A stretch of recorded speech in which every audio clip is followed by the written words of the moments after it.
Hello, everyone. Thanks for coming back and listening. Or if episode number 4 is your first episode, welcome. My name is Jonny McCoy, and I am the CEO and founder of WhiteFlag. WhiteFlag is a social network. It's a mental health social network where people instantly and anonymously connect with others who are going through or who have been through the same mental health challenges and struggles. There's a big group on there that's growing every day. I think we have about 40,000 people on there now. And, we have this podcast for a couple of different reasons. Number one, we talk about the app on here, but number two, we also share stories, our personal stories, so that you know that you're truly not alone. It's one thing to say that, it's one thing to hear, hey, you're not alone, but it's another thing, to be in a dark spot or to be in a place where you're questioning, and is anybody else feeling this way truly? And when you come on WhiteFlag, that question's answered immediately. You're not alone. You're not alone in the way that you feel.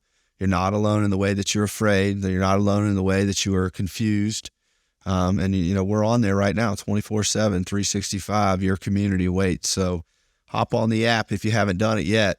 I'm here on our episode 4. I did the first 3 were my story. So if you haven't heard that yet, go back and hear, kind of what I went through and the reasons that I created WhiteFlag and assembled an amazing team together to bring it to you and make sure that you guys have a good user experience while you're on the app. And one of those members of our team is who I'm going to be talking to today, and that is Brave Dave. So, Brave Dave, say hello to the folks. Hello, everyone. I am really happy to be here. The whole concept of hearing people's stories, it's, the latter half of my life was raised on that, of hearing other people and learning to appreciate what they went through to make my own life better. So to know that we're going to be able to do this, as a podcast, is really important to me. And it feels like an honor to be the first guest on the show. And, I'll hear all these future episodes that we can really take away from people's experiences. Yeah. Ladies and gentlemen, Brave Dave is a big deal over on TikTok. After I became a CEO of an app or a founder of an app, I started to learn, I'm almost 40 now, so I had to learn what influencers were, kind of how they operate, what they're used for. Because, as a lawyer, our clients are influencers. They go out and they speak about us, and you get called based on your reputation. But it's different for companies, man, especially a social network like ours. You made a video that went viral, and all you were doing was just saying what it is that we do, and it's interesting because influencers, they have the ability to sell products and all that other good stuff. But the way that Dave got his foot in this company was we asked him if he could, reach out to his audience on WhiteFlag's behalf, and it's gone extremely well. Wouldn't you say, Brave Dave? Yeah, and it's been nice to get feedback from people. When you watch advertising grow from like the 1920s, 30s, and 40s into like the 50s, 60s, and 70s, where there has to be structure, there has to be this kind of, pomp and circumstance that goes into giving people ideas. That whole philosophy just degrades from the 80s forward. And now, we're in social media where people can smell disingenuous behavior a mile away. You Right. can't, and if you can, your audience is small, and then they figure it out eventually anyway. They smell that kind of stuff a mile away. And I got nervous trying to be somebody else after a while anyway. So it was nice to, shift from what I was doing to work with a company and feel like I was doing something bigger than what I started doing, but I still got to be myself. Right. Because you lose that sometimes when you go some places, and I didn't have to lose that. That was important to me. Yeah. Yeah, no, and that's what we love about you. The video that you're speaking about, do you know how many views that thing's up to now, or roundabout? A lot. Yeah, the one that you made for WhiteFlag is the one I'm talking about. Last time I checked, it was climbing up there. But what does that feel like to hit a viral video like that, man? It's you have a history of addiction and I have a history of addiction. So I will tell you right now, it feels like the first hit of anything. Yeah. It feels great. And the thing is, it's like, drug use, it's like an isolated incident. You do it, and then the next day you kind of feel shitty and you're like, I know what that feels like. And that was good at the time, but I don't feel so great afterwards. So it's different on social media. Those people are still there. Their comments are still waiting for you in the comment section. The numbers are still rising up. Substance abuse is like isolated to the moment, and then you have to go chase it again. These things echo for days and weeks and months. And then the between your big hit from that one to the next one is indeterminate. You know what I mean? Chase. Yeah. Physical stuff, you just go hit a lick somewhere. Yeah. This is not up to you. Gee. That's the biggest difference. I make it sound horrible, but it is a good feeling. It's a good feeling to see those people come in and relate to what you're doing. And I love that. That's why I do it, because I'm not doing, really like, just kind of like, they call it smut, is what like content that's just like easily digested, puppy videos and, stuff like that. Easily, puppy videos, smut. Yeah, just stuff that doesn't require like audience interaction. You know what I mean? Yeah, right. But, no, I get it. My content and others' content relies on people connecting with what you're saying. So when a video does go well, it feels good. They're always like, oh my gosh, you make me feel so good because, I know that I'm not alone because of you. I'm like, how do you think that makes me feel when 300,000 people say that you're not alone? We think like you do. It's the same feeling for me as it is for them. Yeah, it took me. I used to be a big Facebooker before I went to treatment and got off of Xanax and started my healing journey. And now, posting stuff for me just feels like more stuff out there for people to criticize or ridicule, or more ways for you to mess up. If I don't post anything, then I can't ever get anything wrong. But in this day and age, it's important for people to share their stories, particularly in my situation where, I am a successful attorney. I've had some big high profile cases. People consider me to be strong and intelligent, all these things. And now I'm a CEO of this app. But, the reality of the situation is, I have mental health issues. I have several mental illnesses, and, I am where I am because of those things, not in spite of those things, not despite those things. I'm here because my anxiety, drove me to be an overachieving person who thought every angle through always. And, I was a strong lawyer because of those same reasons. I'm empathetic and, I'm loving to my wife and the few people that I have around me because I know what it's like to go through pain. And that's what WhiteFlag really is, man. It's just people who've been through pain, coming together in a community and using what they went through for good. And that's the best thing that you could possibly have come out of, your personal struggle. And I talked about my personal struggle, a pretty good bit in the previous episodes. There's still some stuff left out that I haven't really talked about, and I'm still working on, if you can believe that. But I'm wanting to hear about you, Brave Dave. A lot of people ask me that, and when I did AA, which is a big part of my story, you have to be able to kind of recall those things and tell people your story, especially when they have you like on as a speaker, and you have to sit there for an hour and tell people everything.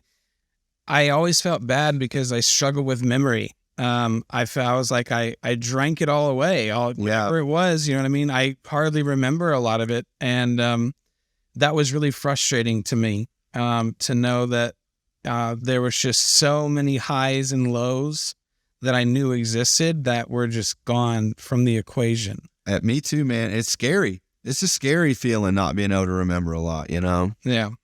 It was not good, but I kind of get in my head ahead of myself there. I had a great childhood. I was homeschooled until 6th grade. My mom really cared about me. I grew up in the suburbs. We weren't rich and we weren't poor. We had good Christmases. I had all my boxes checked, Both my parents were good to me. And that looking back on it now, I always felt bad when I was trying to like tell people about how they could do better and they could get better. And I'm like, how can I tell them that if, I have like this awesome childhood, like, because that's part of it. You have to make your story true. So I, always make it a point to say like, I didn't have those struggles. You know what I mean? I was primed to do well and still fucked up. And I think that's important for people to know that your situation going into it doesn't always dictate how you come out on the other side anyway. I know. Just because you're built for success doesn't mean that you're going to achieve it, on your first step up to the plate. We have, history of alcoholism in my family. We all knew about it. We had a death due to it. And they always told us, they're like, don't go, just if you're going to drink, and you will, just be chill about it, because, your so-and-so is, how they are. 5 times more likely. That's what they always say. 5 times more likely. You get all the statistics, from the adults, and, you're a teenager. You don't care about their opinion. You're like it. And I remember it's funny, like the arrogance on me at the time to think, well, it sounds like you fucked up, but I don't plan on it, and that's your problem. You know what I mean? Like the thought that I would just somehow be an exception to all of that is, at this point, it's funny looking back. But I remember I was 16 at a party, and I had a Keystone Light. And I remember drinking it. I was like, well, it's horrible. It tastes awful. And the first time there was really a change in mindset, there was no question. I said, I immediately understand. Whatever else there is after this, I'll find out. But in this exact moment, what this feeling is, this will be my friend forever. I immediately understand why everyone does it. And from there, they call it a progressive disease. Alcoholism is a progressive disease. But a lot of people think that it's a progressive disease because, as you get older, your skin starts to look worse and your kidneys get worse. It's progressively killing you, right? What people don't realize is that it's mentally progressive. Nobody questions the college guy, that's out with his buddies, that goes out 4 or 5 days a week because he's supposed to. He's in college. That's what college boys do. Even in high school, he gets into trouble, but he's a senior. He's going to go to parties and drink. It's whatever. And I remember little things that I would do that I would think, I'm sure this is normal as well. Like, at like 17, like hiding 6-packs in my closet. Like, I bet other 17-year-olds do this. I mean, a couple of them, not me. But I could see that not being the result of a problem. Whereas if you're 40 and you're hiding them in your closet, there's probably an issue there. Right. You hide a lot of things when you're a teenager. Exactly. And I think that's whether it's, mental health or, discovering something about yourself like ADHD, or, it's discovering something even worse about yourself like alcoholism or drug addiction. Being in your youth masks a lot of that stuff because either you don't have a lot of responsibilities to see how bad you're screwing something else up. You don't have a lot of things, like a lot of like high stakes positives in your life to ruin. Yeah. So you have a very wide lane to drive in during that time. Well, you can come back from anything when you're that age, Yeah. You can, I mean, that's the way that you feel. I don't know that most parents feel that. They think if their kids, tried drugs, that a lot of people, think that, or at least when I was being brought up, that that's the end of the world. They're going to be a drug addict and they need to go to rehab. I think times have changed a little bit for sure. But yeah, I mean, I remember, I never really drank until I got into college. We didn't really drink a whole lot in high school, sports, and then what I was dealing with my mom drinking at home. But, I remember, realizing, as I got older, all right, this is a problem. You're waking up and trying to count down until it's acceptable to start drinking. But one of the things that I have an issue with now is like some of my friends or some of my previous friends are, I'm pretty sure that a couple of these people are alcoholics, guys, girls, ladies who are in my life, that are friends of mine.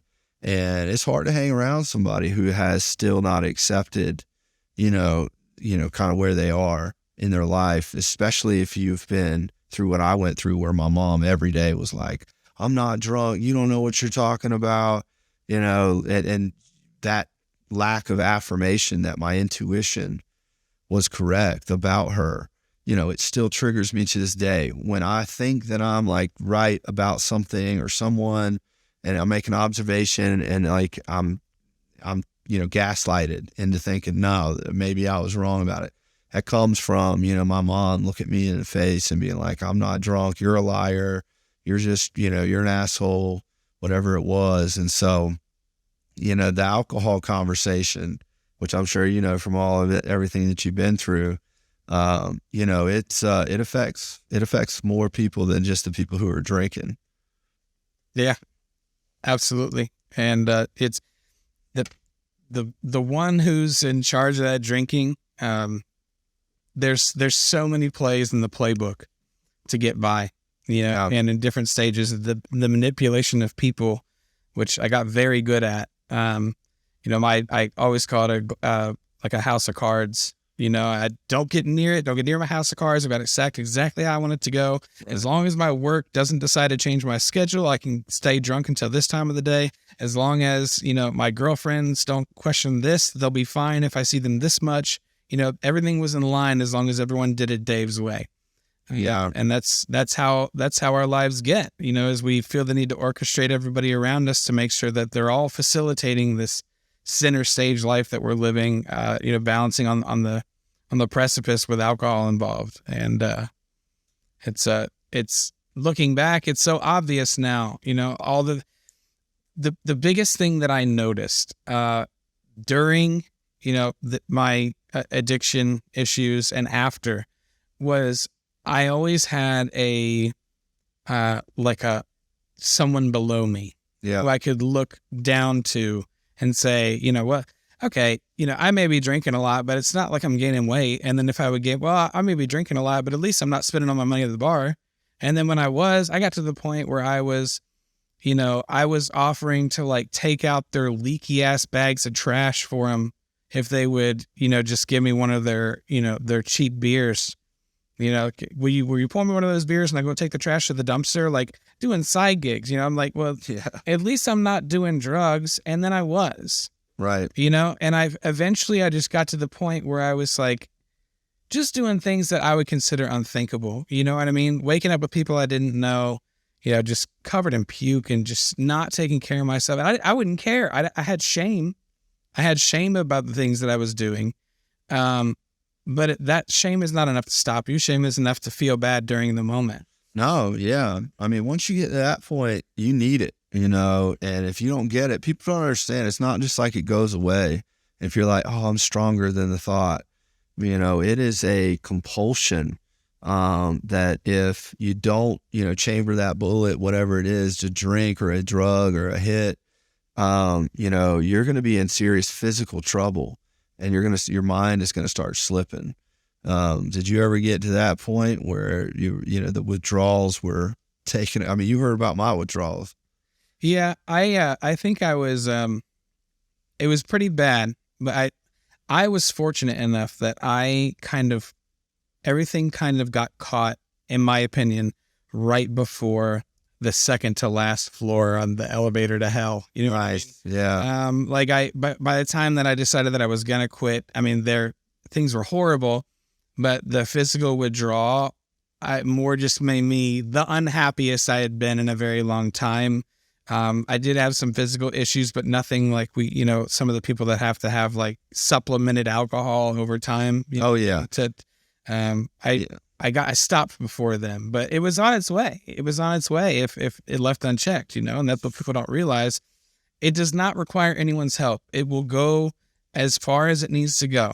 Yep. And it does not discriminate from jail to jail and everything in between. It has the same trajectory every time. Yeah. No doubt. And it was like you said, when it first hits your lips, and you start to feel like a fog come in, and the fog is like quieting down. like that's the way I like describe it. Like when you're outside and you hear all these birds and there's animals and there's life and then it gets too loud and then you're hearing the birds to be extremely loud. You're hearing the roars of tigers off in the distance, and then all of a sudden you can't hear anything except for these outside animal type noises, and then the clouds start to roll in and the thunderstorm starts to take a hold and it goes quiet. That's what drinking and doing Xanax and stuff felt like for me. It felt like the only way that I could quiet down the zoo that was going, ape shit in my head would be to roll in some fog, and that would be the Xanax or the alcohol. But the problem was the next day. For me, the rebound anxiety from the alcohol the next day was so bad that I would go through suicidal thoughts during a hangover. And it used to be Sunday would be the worst day because I would drink Tuesday nights. We would go out, as long as I didn't have court the next day. I never went out if I had court the next day, and you'll never find anybody who would say otherwise. But we would, me and my group, we would go out Tuesday, Thursday, Friday, Saturday. And then by the time Sunday hit and there wasn't anything to do, and it wasn't acceptable for me to be blackout drunk on a Sunday night, unless I've got like a jersey on. I'm a big NFL guy.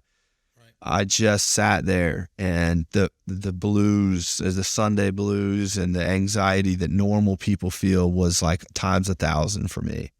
And so when I got to treatment, I had no desire to get off of alcohol when I first got to treatment. And I mean, I didn't think I had a problem. Most people around me would say, yeah, he drank a lot. I mean, the bartenders who knew me, I almost shouted out my favorite bartender. I would just go in and I would go in and put $100 down on the bar, and they would just line them up. For me and my friends, bottom shelf didn't matter, but it was obvious at the end. I mean, I was drinking double vodkas with a splash of water, which is like textbook. You're over the line, Yeah. What was your drink of choice? I remember it vividly. I loved beer, and I loved all kinds of beer. I enjoyed the variety. I was big into whiskey too. I'm in Kentucky, so oh yeah, that's right. Beer and bourbon we're kind of known for here. There's a really nice brewery scene, happening in a lot of our major cities. But again, it's like those are my go-to options. But it got to the point where I'm like, I'll do something for you if I'll go I'll clean out your car if you give me $2 to go get a Colt, whatever. And there was no standard, and and that's what people don't realize. It's your bottom line just falls and falls and falls. So what is the second to last step before hell? Because I know what the last step is. I don't know what the second to last step is though. What that just bring me into one of your worst memories there before you turned it around. So my rock bottom was missing Crazy Sock Day. I went out with and it sounds funny looking back. I went that hell of a title. Yeah, and it rings true for me every day. I went out with my boss, and my wife. She wasn't my wife at the time, but we were living together because we had kids. And she told me, she was like, "Please, just not today. Just don't do that today. Yeah. Can you just go?" And I was like, "Listen, I'm going to go out with him. We're going to have 3 beers. I'm going to come home." And I don't even know why I bothered trying to explain something like that at that point, because everyone knew that it wasn't true. We played pool, and it's infuriating to know how much of my life at that time was just, autopiloted by alcohol. But I knew that we had a big fight over the phone, and I yelled and screamed at her, and then told my boss that he was just. I yelled at my boss, and I was like, "You're going to drive me over here to go to this store, and we're going to pick up some liquor here." And then he drove me around town, and I just woke up on my friend's couch at like 8 a.m. And my daughter had Crazy Sock Day that day, and my wife sent me a picture. and she said, "It's crazy sock day at your daughter's school today, and she wanted you to see her crazy socks." And for me, the second there'll be a lot of people that disagree because there's a lot of worse things that you can do. But in my mind, that near the bottom there is when you still have the things that you love, you still have the standards, you're still cognizant enough to know what's important to you. Yeah. And you just don't care. I just didn't care what I missed. I didn't care how much money I was losing. I didn't, you tried to hold on to this like facade where you said, at least I'm not doing these things. At least I still have my shit together when it comes to having a job and having money and being a good dad. And then you just get to the point where you're like, you're not. Okay. That's tough, man. Well, it's a big barrier to cross. And you said something that's important. You said, the second to last step for me may be different for other people. And that's important, right? Because most people, like, you hear my story, you hear some stories from the place that I went. My story pales in comparison to some of the stuff that I heard in my treatment facility. And what happens traditionally is people clam up and they're like, well, I didn't really go through that much. Or, I heard this person, they went through more and they're fine. I mean, when people talk about in the stigma, focus right there first, because you could be in a car, 4 people deep and get in a wreck, and the person in the back right can't ever get in a car again. Back left is fine.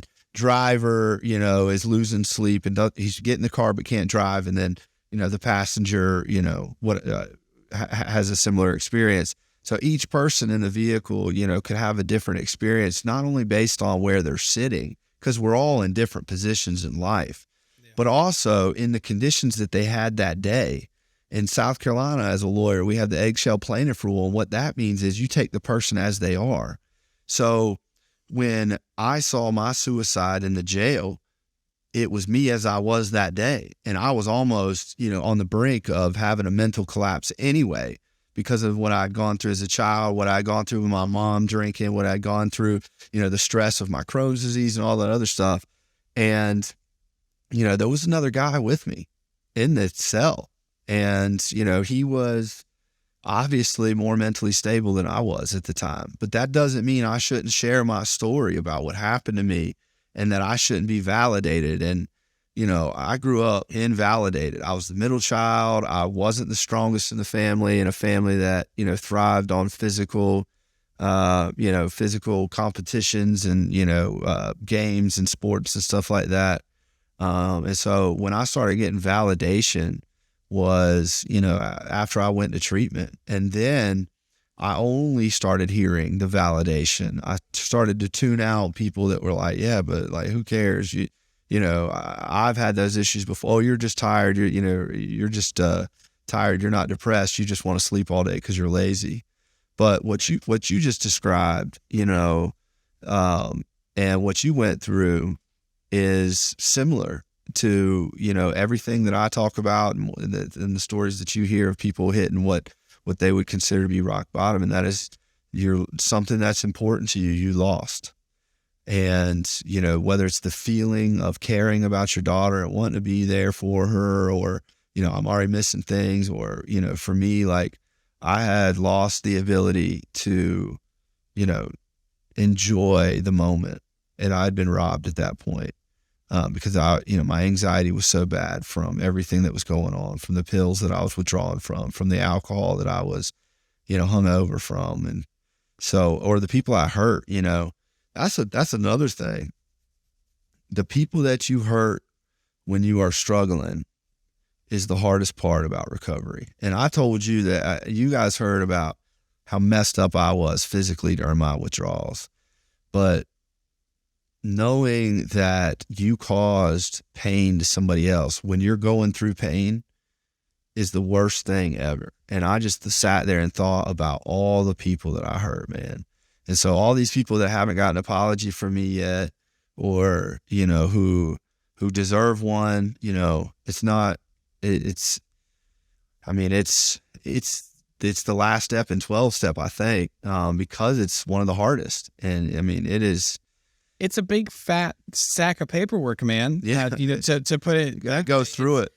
You don't look back. during that time. You know, there's a lot of things that happen to you and you never glance over your shoulder once. And if you do, it's, you know, it's just that night. And then you wake up the next morning and maybe ponder on the next morning. But the big picture stuff, the forest for the trees, you never look back on that. And then when you finally get stopped in your tracks and you're doing your recovery and you do look back, you're like, holy fuck, man. Like how many people could there possibly be? I mean, my list, you know, grievances of people, you know, to and from, it's so thick, man. It's like a book. And I just realized that I never stopped to look back. And it's so surprising, you know, to someone that hasn't been there, that you can be in the midst of such terrible things. And it's all you're really doing is cleaning up the mess from other you to make breathing room for other you to come back later on. I mean, there was a lady that knocked at my door one time and she had on a windbreaker that was like the Department of Health or something. And I was like, oh my God, it's probably like a I don't know, like a warrant officer or something. I missed a court date. I don't know. What is it? Yeah. Unlocking my nightmare. And I wish it had been a cop. I really wish it had, because she said, I'm with the Department of Health. Someone that you had relations with has AIDS. So now we have to do an AIDS test on you. Holy cow. Yeah. So wow. I was like, fuck, I really wish you had been a cop. So you have to go out and you sit in her car with her and you take this test and then you just sit there for 10 minutes or whatever. It's a small amount of time, comparatively speaking, but it felt like hours. And it came back negative and she's like, okay. And I said, do I need to go do like another one? She's like, no, that's it.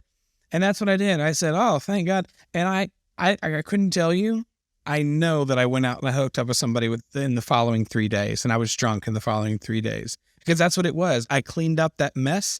Oh, that was a close one. I got lucky there, and then just didn't care anymore after that. And it, you know, looking back, there were so many big obstacles to DUIs, times when I would just like wake up in my car, don't know how long I was out, don't even know if I went anywhere. I was just in the, you know what I mean? Yeah. Just these moments where it should have been such clarity. Yeah. And you don't have the clarity there to look back and see it. That's one thing I want anyone that's listening and you are trying to understand the alcoholic in your life, don't. Yeah. Because our logic goes out the window. We don't consider things. We don't look back. We don't think about the future. We don't compare those bad times to the good times we could be having. We have shame and guilt, but those are just knee-jerk reactions. They're not processed thoughts. Yeah. You know? No, yeah, you said it, man. And you know, I haven't been raised by an alcoholic, you know, who hit that point where, you know, I have, you know, friends' parents who, you know, they could probably stop or need to stop, you know, at some point. But I lived with somebody who, you know, was losing her life because she was so drunk and was drinking so much. I mean, she was drinking over a gallon of white wine a day easily. I mean, it was probably closer to 2 at that point. And, you know, I never got any apologies for like what happened during those 4 or 5 years where she was just blackout. And, you know, even though like I've gone through a lot of trauma and my memory's messed up a lot, my memory's really screwed up. If you look up Xanax and Xanax withdrawal, you'll see that number one thing is your memory goes. I mean, I've basically short-term amnesia, it feels like, but so I know my mom doesn't remember a lot of that stuff, but the amount that it would have helped to have felt validated, you know, and, you know, heard like, yeah, you know, this specific incident when I hurt you, you know, I was just drunk and you're not fat and, you know, you're not ugly. Right. And I didn't mean it, you know, cause like, I'm still just like stuck with, you know, just like statements from somebody I loved and cared about that may be true, maybe not. I mean, you know, my dad, his big word was worthless. My dad used to say, he used to tell my mom that she was worthless all the time. So I can't hear that. Like if you tell me if somebody's worthless, like it's the most painful thing for me to hear that somebody say that to somebody else. And My dad was sober as a jaybird. Like my dad used to say the craziest stuff. And I had to come to terms with the fact that because of where he is with his mental illness, and it's fine. My dad has made a lot of progress from his father to now. Like my dad's grandfather killed himself and he found him. His dad, was a very, very strong, stern, cold man. And then my dad is, he's far removed from that. He did a good job. He wasn't a perfect father, but, with what he was dealt with, he did a great job. And, I had to come to terms with the fact that I'm never going to get closure on some of these things that were said to me and, some of the pain that I have. And, it's tough to do. It's tough to move on, and then you think about the people that we hurt, while we were, going through what we were going through, and they're in the same spot that I'm sitting in right now, thinking about the people who hurt me. Like, it's just hurting people hurt people. And that's something that we talk about at White Flag, when you're hurting, you're going to do things that don't make sense and that are hurtful and that are negative and bad energy. And, the alternative to those things a lot of times is, severe pain. That's what you're covering up for when you're drinking, is you're in pain. And it's no excuse. It's just a round and round we go circle of how do we fix this thing. And, it just all starts with empathy, in my opinion, being there for each other first and foremost, and trying to understand what it's like, or trying to be sympathetic without, knowing personally to what it could be like when this person's brain turns against them, Yeah. And that's it. People ask me all the time, like, what do you think is like the number one thing that can be done to help this fight, the mental health crisis, to end the stigma? And my answer to that, after thinking about it pretty much every day since I've been in recovery, is if the people who are healthy, mentally healthy, understood what it was really like for the people who are mentally ill or suffering with a mental health issue, it would change everything. It would change everything. And the reason I say that is because, 90% of the reason that you fight with your kids or your significant other is because you don't understand, kind of how they're perceiving the world. For me, I was just perceiving the world through a dark fishbowl filled with, whatever it could be. And I could barely see through it. I was navigating that. And if I drank it, it would wipe a little bit. And if I took Xanax, I could see a little more. But everything I did was through the lens of anxiety. Everything I did. And that, that's different than most people live. And if you don't understand what that's like, you're going to second guess and question and, a lot of the stuff that I did and went through, Yeah, I didn't experience the fishbowl, but it was very narrow. After a while, it got to the point where my goals were small. My, my thoughts of others around me were small. My ability to clean up behind me, whatever was in my wake, was small. I was only thinking about, yesterday and tomorrow, hardly ever thought about today. And that's why I tried AA, because at that point, half of it was because I felt horrible for, not being there for my kids. But the other half was also kind of crisis management, where I was like, all right, yeah, you officially can't resolve this anymore. The jig is up, you got to go do something, or otherwise they're going to put you somewhere. So, everyone's experienced peer support. They just don't know it. Yeah. My first true intentional peer support was through AA, right? And I remember going there and hearing those stories, and I realized it was important when I heard all of these stories that were kind of like what we've talked about, that are worse than mine, yeah, but the same. And I was like, how on earth can they be so different than me and yet still get it? Right. There's no way that this crazy hillbilly over here that didn't fentanyl under a bridge still says things that my brain has thought. There has to be a similarity there that I can't ignore. So I need to listen to what they're saying. And them being honest about their story was most important. I was not in the beginning. I was honest for most of it. Yeah. No, I wasn't honest for a while. Even after treatment, I still wasn't. Yeah. I mean, I hadn't even processed, what I had gone through and done. There's trust issues. There's ego issues. There's memory issues. There's no way we're going to tell, everybody else everything. We're still barely okay with the idea of sharing our story to help other people because we think if we do, they're just going to come find us again, tell us that we're horrible and need to go somewhere. So, I was like, I'm just going to say whatever sounds really good to these other drunks that they're going to like, and then they're going to like me because I said something cool. Yeah. That's group therapy. Yeah. Nuts. Yeah. And I thought for sure, I was like, I'll give them a zinger every day. They'll give me the Medal of Honor within a year. I'll be good to go. And then those walls break down. I had a relapse and I hadn't called it a relapse because I went to my bachelor party and I had been sober for like 3 or 4 months. And they brought shrooms for everybody, but also for me. Yeah. Because I told them to. I was like, it's fine. It's, I was not drinking, but shrooms was a really organic, user-friendly experience for me. You know what I mean? Yes, I do know what you mean. Yeah. Yeah. But I took far too many and it was like 110 degrees outside. Yeah, that's festival. Yeah. Let's preface this by saying this is not the medicinal dose. This is not microdosing, which is very healthy. This is somebody who is, coping. Sounds like. Go ahead, Dave.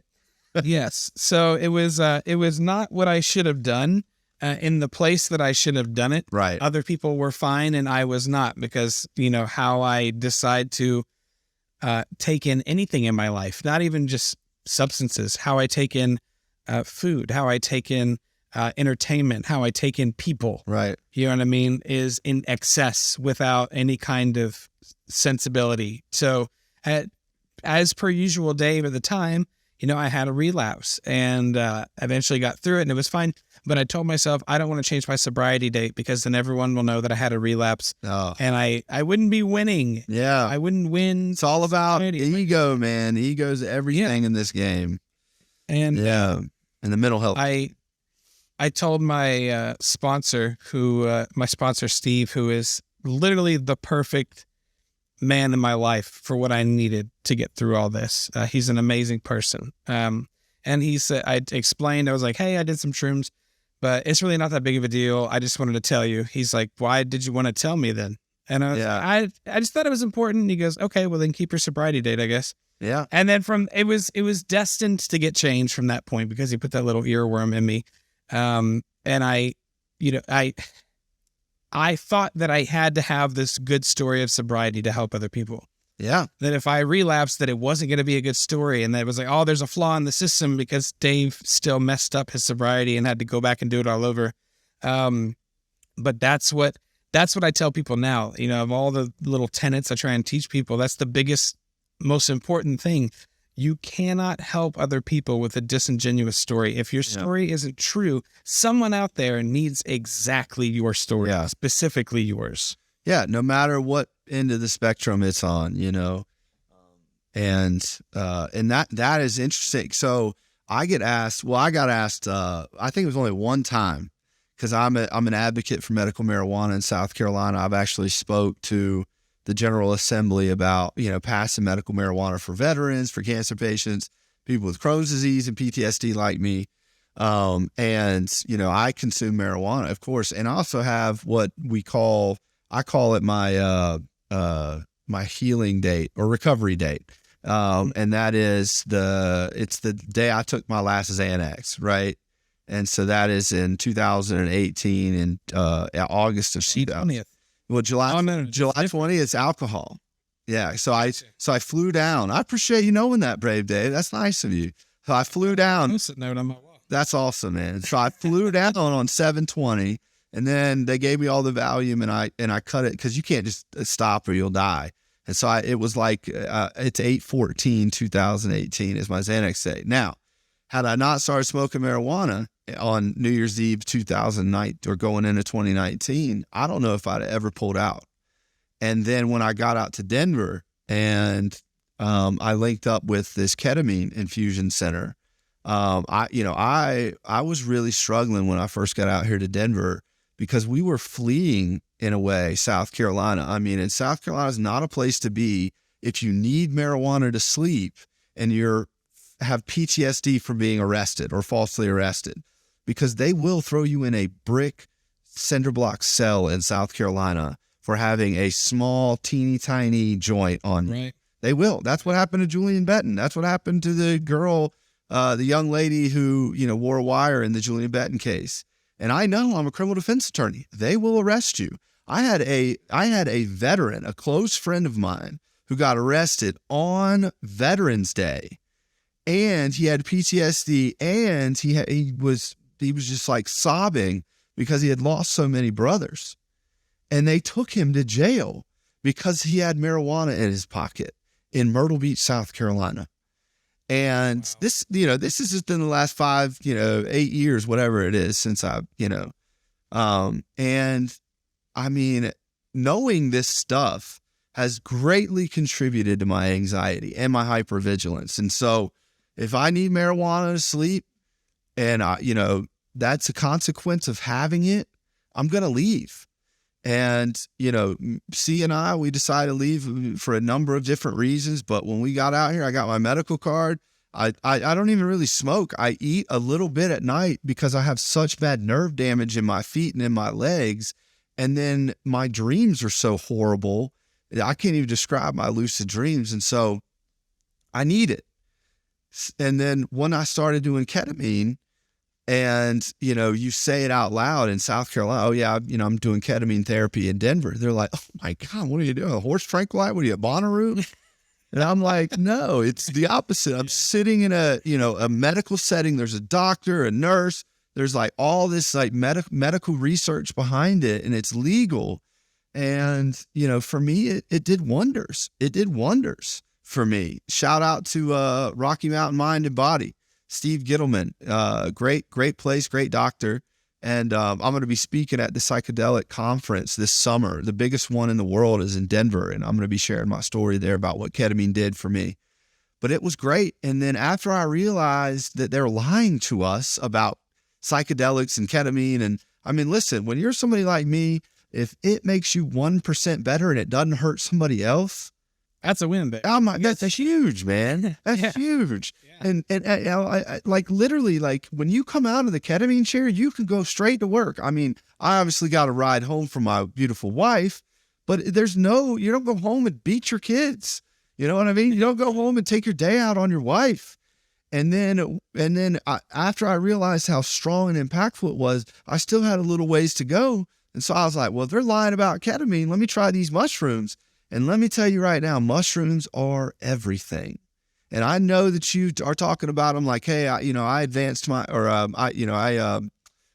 brought up my sobriety date and had to go back and redo it or whatever. But I'm here to tell y'all that when you sit there at night and you pray to whatever God you believe in, and you say, I just want my daughter, I just want some help. Or you pray, and my husband just got home from Iraq, and I just want some help for him. What are the chances that help is already here from the God that you're praying to? Nothing has to be done to mushrooms. Nothing. You pull them out. You don't even got to set them on fire like you do marijuana. You pull them out of the ground. If they're the right kind, they dry up and you take them. And I am telling you right now, it is a miracle what happens if you take the right dose in the right setting and you have the right mindset going in. Not a party like you were doing, but if you know going into it that, hey, this may alter my consciousness. This may do something for me that nothing else can that's manufactured in a lab. If you go into it with that feeling, then you will come out of it feeling better. And,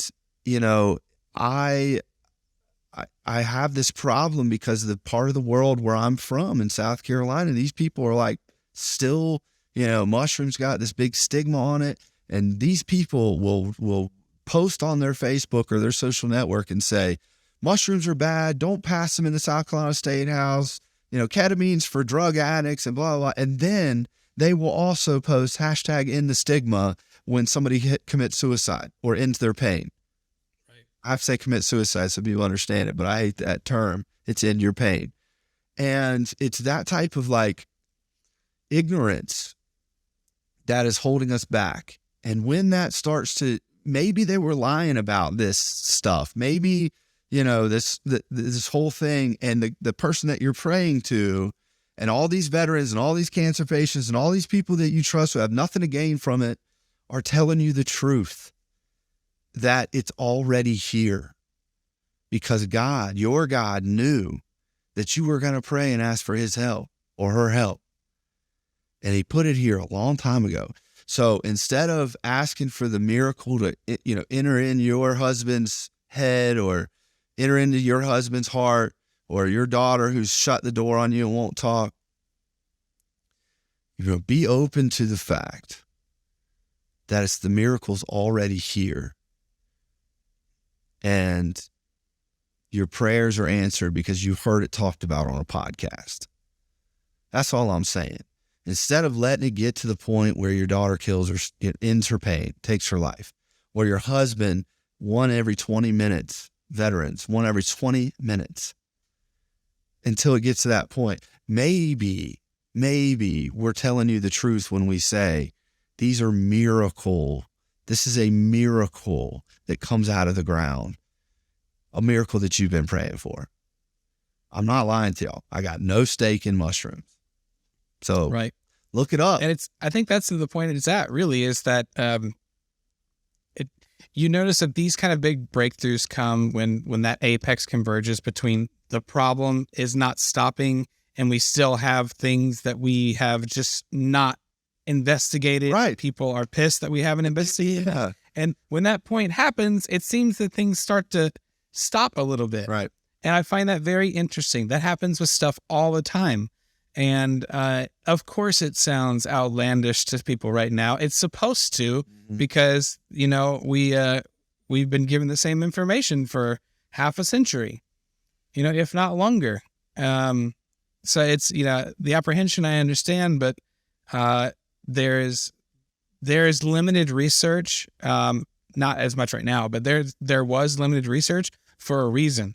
Yeah. Because they didn't want anybody to explore that kind of stuff. They didn't want alternative forms coming. You know what I mean? But so what if cool to see. And what if the reasons are for like political reasons? What if everything was done in the 50s and 60s? I mean, when all this stuff started getting banned and when all this stuff started getting these commercials about it, all motivations had to do with some type of war and, or some type of political motive, within the states. And, we just haven't had, the sort of change bearers out front saying, listen, this has got to change. So when you say there's not that research out there, I did. In July of this year, I researched and found the study where they did like 2,000 cancer patients and they gave them psilocybin, right?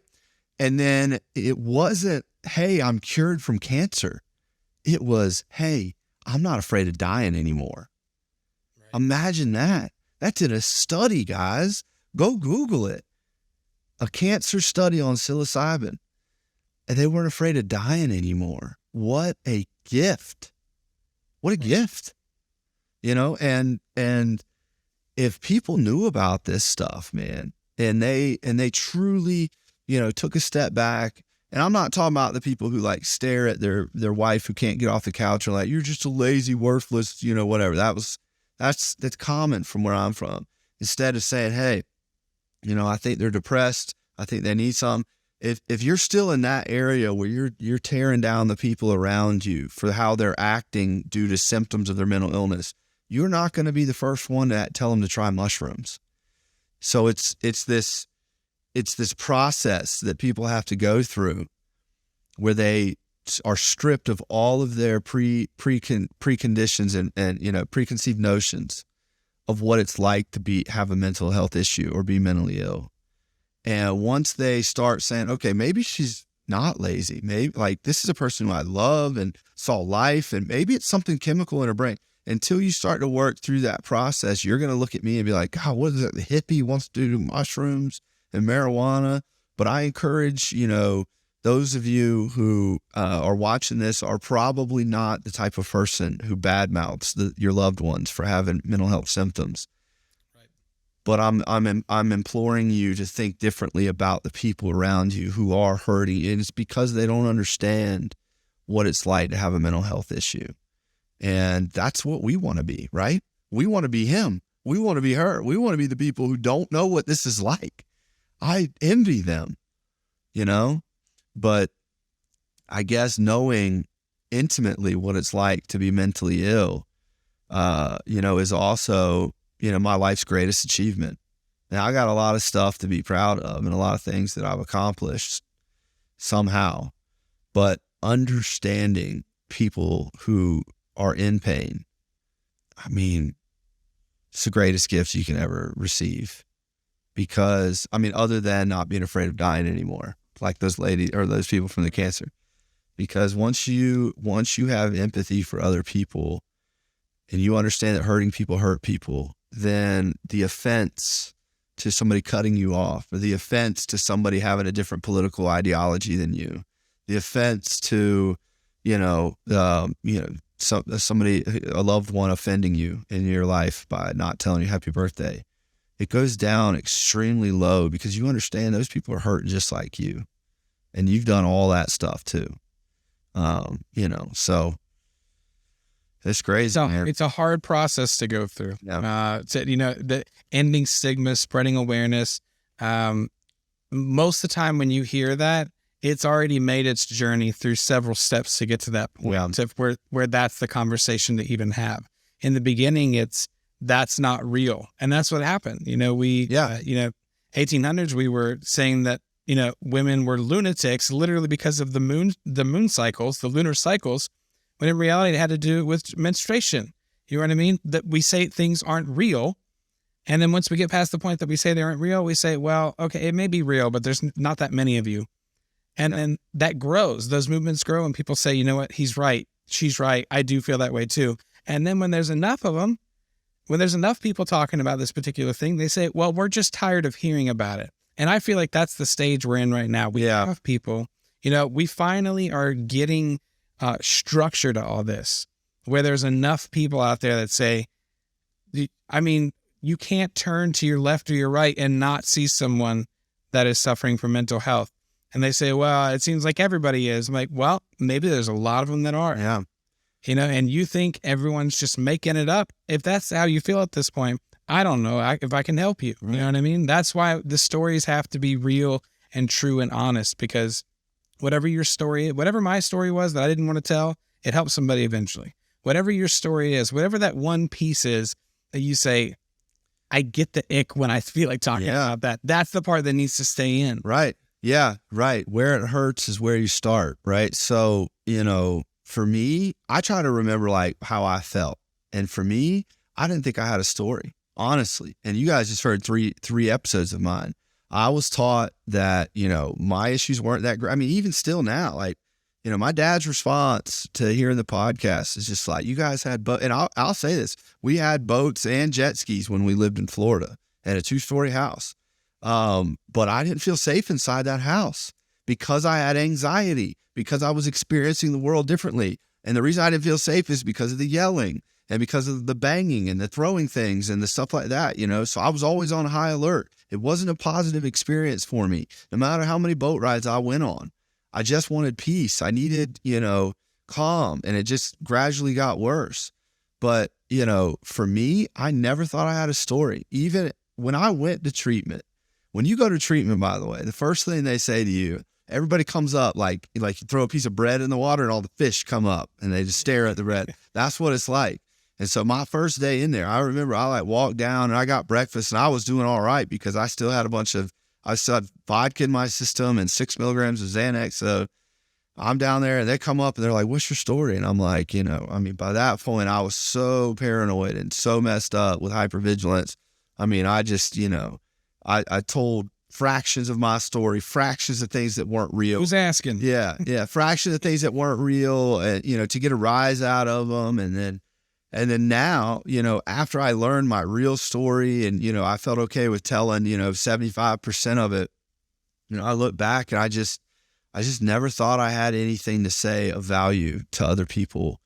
Because when I would say stuff about like hurting or, hey, I would hear like, who cares? Like, yeah, me too. Oh, I was there. I went through that. I'm fine. And I think, we're talking about ending the stigma. Like that is also, if you tell somebody, so what? I went through worse. Or the first thing that you do when somebody tells you something that they went through is you bring up your story without validating them first. See, it's good for you to share what you went through, right? When somebody says, hey, I was in a robbery and I had a gun to my head. It's good for you to say, oh my God, me too. When I was in college, this guy put a gun to my head and I had this horrible, nightmares from it and blah, blah, blah. That's good to share. But the first thing that you do is you say, wow, I can't believe you went through that. Or wow, that's really difficult to hear. Or wow, I'm really sorry that you went through that. That's what we mean by validating, by you acknowledging like, hey, that's something that a normal person wouldn't have had to endure on a normal day. That's it. That's all we want to hear. And then after we get validation, we move into the relation part. Like, how did you overcome it? And then they respond with, well, the first month it was, oh my God, my first month too. And it's like this cycle of validation and knowing and believing that you're not weak. Because when you think you're weak, that's when you start to think, okay, I can't take this. Other people are going through the same things as I am and they're experiencing it and they're fine and they're continuing on. I can't take this. And that's when you start thinking about exit strategies. And the real truth is you're not weak at all. Nobody's weak. Even the people who sit there and cry when they, hear a loud noise going by them or blah, blah, blah, whatever it may be that you consider to be extremely weak. The people who can't get on a crowded bus, who can't go to concerts, oh, they're weak or whatever. I'm sitting here to tell you now that their computer inside of their brain turned against them in some way, shape, or form. Okay? And this right here, this computer in our heads is the strongest, most incredible computer that has ever been or will ever be created. And it can turn against you. Think about that. The strongest computer ever created, strongest AI right here, can turn against you. That means it knows all of your secrets.